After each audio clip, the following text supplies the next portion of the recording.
नमस्कार दोस्तों, आपका एक बार फिर से स्वागत है हमारे चैनल भक्ति की शक्ति में। आज की इस वीडियो में हम आपके लिए लेकर आए हैं सोमवती अमावस्या की कथा।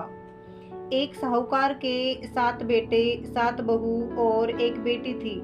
साहूकार के घर एक जोगी भिक्षा लेने आता था, तो साहूकार की बहू भिक्षा दे देती थी। जब कभी भी साहूकार की लड़की भिक्षा लेकर आती तो जोगी भिक्षा नहीं लेता था और वह कहता, लड़की तो सुहागन है पर भाग्य में दुहाग लिखा है। यह सुनकर लड़की सुबकने लगी। माँ ने पूछा, बेटी तुझे किस बात की चिंता है? तो वह लड़की बोली, एक जोगी भिक्षा लेने के लिए आता है। वह कहता है कि तू सुहागन पर तेरे भाग्य में दुहाग लिखा है। यह बात सुनकर माँ बोली, उस जोगी की बात मैं सुनूंगी। अगले दिन माँ छिपकर बैठ गई। जोगी भिक्षा लेने आया तो लड़की भिक्षा देने लगी। इस बार भी जोगी ने वैसे ही कहा। इतनी बात सुनकर माँ निकल कर आई और बोली, एक तो हम तुम्हें भिक्षा देते हैं और ऊपर से तुम हमें गाली देते हो। जोगी बोला, मैं गाली नहीं देता, सच्ची बात कहता हूँ। इसके भाग्य में ऐसा ही लिखा है। तब माँ बोली, अगर तुम्हें इतना ही मालूम है तो इससे बचने का उपाय भी मालूम होगा। जोगी बोला, 7 समुद्र पार एक सोना धोबन रहती है, जिसने सोमवती अमावस्या कर रखी है। अगर वह इसे आकर फल दे दे तो इसका दुहाग टल सकता है, नहीं तो विवाह के समय सर्प काटने से इसकी मृत्यु हो जाएगी। यह बात सुनकर लड़की की माँ बहुत रोने लगी। अब माँ सोना धोबन के पास गई। रास्ते में बहुत तेज धूप पड़ रही थी, तो वह एक पीपल के नीचे बैठ गई।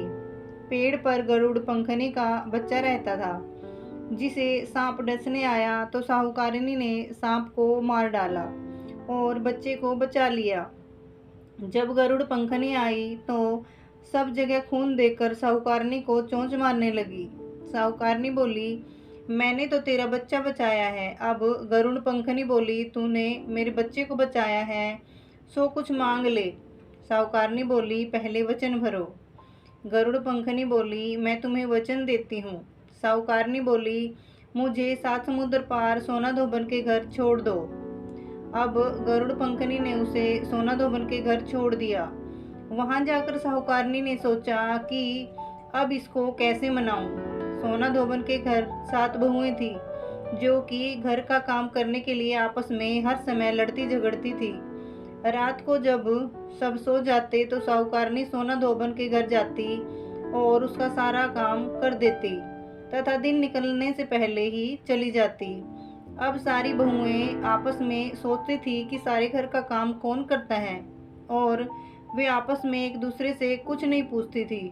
एक दिन सोना धोबन ने बहुओं से पूछा, आजकल तुम आपस में लड़ती झगड़ती भी नहीं हो, सारे घर का काम कौन करता है?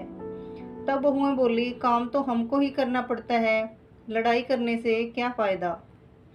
सोना धोबन ने सोचा, आज मैं देखूंगी कि कौन सी बहू सारा काम करती है।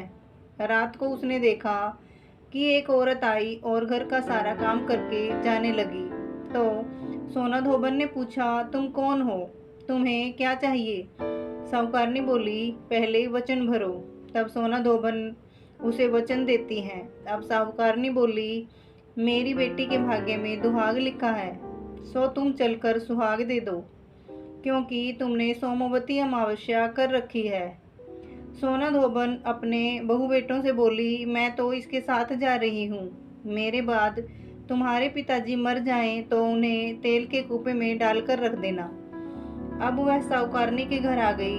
साहूकारनी ने अपनी बेटी का विवाह किया। जब फेरे होने लगे तो सोना धोबन कच्चा करवा, दूध और तार लेकर बैठ गई। थोड़ी देर में सांप आया और उस लड़के को डसने लगा, तो सोना धोबन ने करवा आगे कर तार से सांप को बांध दिया। डर के मारे सांप मर गया। अब सोना धोबन ने उसे सुहाग दिया और बोली, जितनी अमावस्या मैंने करी हैं उन सब का फल साहूकार की बेटी को मिले, और जो आगे करूंगी उनका फल मेरे पति और बेटों को मिले। हर कोई सोमवती की जय जय बोलने लगे। सोना धोबन जाने लगी तो साहूकारनी बोली, कुछ मांग लो, तुमने मेरे जमाई को जीवन दान दिया है। वह बोली, मुझे कुछ भी नहीं चाहिए। यह कहकर वह चली गई। अब उसे रास्ते में फिर सोमवती अमावस्या आ गई। उसने पीपल के पेड़ के नीचे बैठकर कहानी कही, व्रत किया और पीपल की 108 फेरी लगाई। पीपल की पूजा करने के बाद वह घर पर गई तो वहां जाकर उसने देखा कि उसका पति मरा पड़ा है। जो उसने सोमवती अमावस्या रास्ते में की थी, उसका फल अपने पति को दे दिया। इससे उसका पति जिंदा हो गया। सब पूछने लगे, तुमने क्या किया जो यह जिंदा हो गया? तब वह बोली, मैंने तो कुछ नहीं किया है। रास्ते में सोमवती अमावस्या आई थी, सो उसकी पूजा करी थी, व्रत किया और 108 फेरी पीपल की लगाई।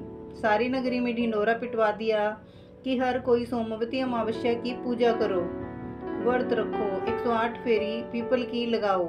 हे सोमवती अमावस्या, जैसा साहूकार की बेटी को सुहाग दिया वैसा सब किसी को देना। बोलो सोमवती अमावस्या की जय हो।